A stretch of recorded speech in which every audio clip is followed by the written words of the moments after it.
BNP যে একটা রাজনৈতিক দল হয়ে উঠল গত সাড়ে চার দশকে, এটা কিন্তু বেগম খালেদা জিয়ার নেতৃত্বে। কিছু মানুষ একটা যুগকে প্রতিনিধিত্ব করে, সময়কে প্রতিনিধিত্ব করে, মানুষের আকাঙ্ক্ষাকে ধারণ করে। তো বেগম জিয়া আমাদের এই অঞ্চলের ইতিহাসের এরকম একজন আছেন এরকম, কিন্তু ইনিও এরকম তিনি ইতিহাসের ওই মানুষের কাতারে নাম লিখিয়েছেন। এখন অবস্থা যেরকম, যদিও এটি বিএনপির দলীয় অবস্থান, কিন্তু সবকিছু নিয়ে রাজনীতিতে কিন্তু এটি আলোচনা হচ্ছে। এটি নির্বাচন কতটা ইফেক্ট করবে এটি নিয়েও কিন্তু এক ধরনের আলোচনা আছে। সবকিছু মিলে আপনি কি মন্তব্য করবেন? আপনাকে ধন্যবাদ প্রিয় ভাজন জালাল উদ্দিন ফারুক ভাই। দর্শক শ্রোতা যারা আপনারা দেখছেন, আপনাদেরকেও শুভেচ্ছা জানাই এবং সালাম জানাই।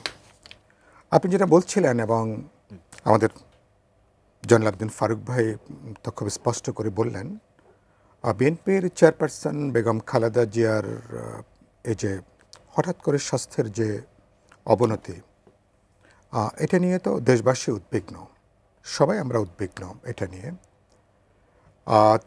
আমরা আশা করেছিলাম যে রিসেন্টলি তিনি মোটামুটি সুস্থ হয়ে যাচ্ছেন। বিএনপি ইতিমধ্যেই তিনটা নির্বাচনী আসনে বেগম জিয়ার নামও প্রার্থী হিসেবে ঘোষণা করেছিলেন। তো এমনকি এটাও কারো কারো আলোচনা ছিল তিনি হয়তো নির্বাচনী প্রচারণাও তিনি অংশ নেবেন। সশস্ত্র বাহিনী দিবসে গত 21শে নভেম্বর তার সঙ্গে দূর থেকে দেখা হয়েছিল, তো তিনি ওদিন এসেছিলেন। তো মনে হলো যে তিনি আস্তে আস্তে সুস্থ হয়ে উঠবেন। হঠাৎ করে তার অসুস্থতা, ঠিক নির্বাচনের এখন 3 মাস নাই, 2 মাস বা 2.5 মাস সর্বোচ্চ যদি বলি, যদি ফেব্রুয়ারির মধ্যভাগে যদি ধরি, এই সময়কালে বিএনপির এখন সবচেয়ে গুরুত্বপূর্ণ রাজনৈতিক দল, সবচেয়ে জনপ্রিয় দল এবং তাদের নেত্রী, যিনি ইতিমধ্যেই ধরুন মানুষের মন জয় করেছেন, তার অসুস্থতা, এটা নিশ্চয়ই রাজনীতির জন্য একটা গুরুত্বপূর্ণ ঘটনা।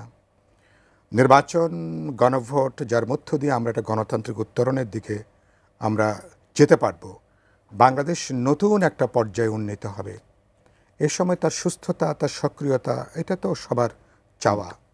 সেদিক থেকে এটা তার উদ্বেগ, উৎকণ্ঠার বিষয়টা থাকছে।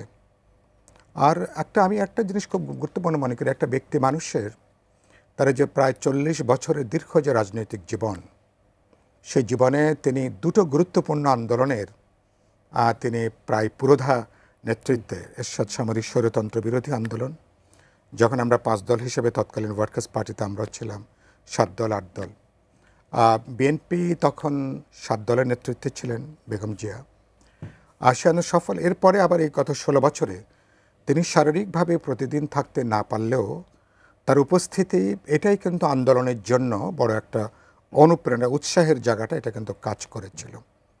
এবং ইতিমধ্যে আমাদের এই অঞ্চলে ব্যক্তি মানুষের নানা সীমাবদ্ধতা থাকে, দুর্বলতা থাকে, সব কিছু কাটিয়েও বলতে পারেন যে একজন রাজনীতিকের জন্য এই পরিমাণ অপার শ্রদ্ধা, এরকম ভালোবাসা একজন রাজনীতিকের জীবনের চেয়ে বড় পাওনা কিন্তু আর কিছু হতে পারে না।